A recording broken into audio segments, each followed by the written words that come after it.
Hello everyone, எல்லாருக்கும் வணக்கம். இன்னைக்கு குட்டி ஸ்டோரியில் நம்ம என்ன பார்க்க போகிறோம் அப்படின்னா, இன்ஸ்டாவில் ஒரு வீடியோ பார்த்தேன். ஒரு அண்ணன் 2 கையில் அதை ஃபுட்பால் நல்லா பார்க்காங்க 2 நாளாகவே.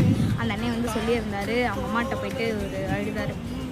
அம்மா, நான் உனக்கு பாரமாக இருக்கேன் அப்படி சொல்லிட்டு. அதுக்கு அம்மா சொன்னாங்க, அப்படிலாம் நீ ஏன் நினைக்கிற, என் பிள்ளைய நான் இருக்கிறது நான் தங்கமாக பார்த்துப்பேன் அப்படின்னு சொல்லி அம்மா சொன்னாங்க. உடனே அந்த அண்ணா இருந்துட்டு, நீ போனதுக்கப்புறம் எனக்கு யார் இருக்கா, அதனால் உன் கூடயே என்னையும் சேர்த்து கூப்பிட்டு போ அப்படின்னு சொல்லி சொன்னாங்க.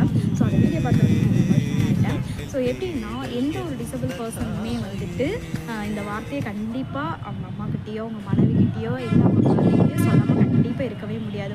உங்களுக்கு அப்போ யார் என்னை பார்க்க போகிறாங்கன்ற கேள்விக்கு விடை இல்லாத போது உங்களுக்கு முன்னாடியே இந்த உயிர் போயிடணும் அப்படின்னு ஆசைப்படுவாங்க அப்படின்னு சொல்லிட்டு அப்போ வந்துட்டு ஒரு ஸ்டோரி ஒன்று வந்து இது பண்ணேன். கடவுள்கிட்ட போயிட்டு 2 அம்மா இருக்காங்க. ஒரு அம்மா போயிட்டு, நான் வந்து ரொம்ப கஷ்டப்பட்டேன், எனக்கு எதுவுமே கிடைக்கல செய்யலை, ஆனால் நான் வாழாத வாழ்க்கை என் குழந்தை வந்து ரொம்ப பல மடங்கு ஒரு ஆயுளோடையும் சுகத்தோடையும் நல்லபடியாக வாழணும், அவனுக்கு நிறைய விஷயங்கள் கிடைக்கணும், அவன் இந்த உலகத்தில் வந்து ரொம்ப சந்தோஷமாக ரொம்ப இதாக இருக்கணும், ரொம்ப வருஷம் வாழணும் அப்படின்னு நினைக்கிறாங்க. அப்புறம் இன்னொரு அம்மா வந்துட்டு, என் குழந்தை வாழ்கிற வரைக்கும் எனக்கு ஆயுள் வந்து கொஞ்சம் நீட்டி கொடுங்க, இல்லைன்னா என்னோடய ஆயுள் குறைக்கும் போது என் கண்ணு முன்னாடி என் குழந்தை வந்துட்டு நல்ல ஒரு சாவாக கொடுத்துட்டீங்க அப்படின்னா இதை விட எனக்கு வாழ்க்கையில் வேறு வரம் இல்லை அப்படின்னோடனே சாமிக்கு கோவம் வந்து நேராக வந்து கேட்குறாரு. ஏம்மா, எந்த ஒரு தாய்மை இப்படி ஒரு வரம் கேட்க மாட்டாங்க, நீங்கள் ஏன் அப்படி கேட்குறீங்க அப்படி சொல்லிட்டு.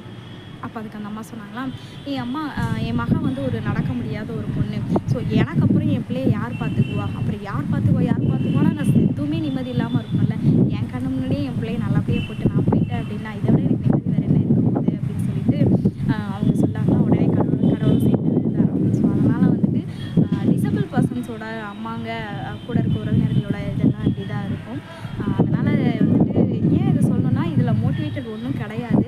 பட்டு ஒரு தாயினுடைய வலிமை எவ்வளோ இருக்கும் அப்படின்னா, ஏன்னா கடவுள்கிட்ட வர அவங்க வந்து கேட்டிருக்கலாம் என்ன மாதிரி வரோம் அப்படின்னு சொல்லி பார்த்தீங்க அப்படின்னா, என் பிள்ளை நடக்கணும், சீக்கிரம் வாழ்க்கையை நல்லா சுற்றி பார்க்க நினைக்கலாம்னா எங்கள் அம்மா அப்படி கேட்கல. அவள் எனக்கு முன்னே போயிடணும், ஏன்னா இவ்வளோ நாள் அவள் வலி அனுபவிச்சிட்டா, அதுக்கப்புறம் அவள் வலி அனுபவிக்கக்கூடாது அப்படின்றதுக்காக அந்த ஒரு பாசனம். ஸோ தாயை மிஞ்சின ஒரு சக்தி எதுவுமே கிடையாது. இன்னை வரைக்கும் நான் ஹாப்பியாக இருக்கேன்னா அதுக்கு எங்கள் அம்மா தான் ரீசனாக இருக்குது.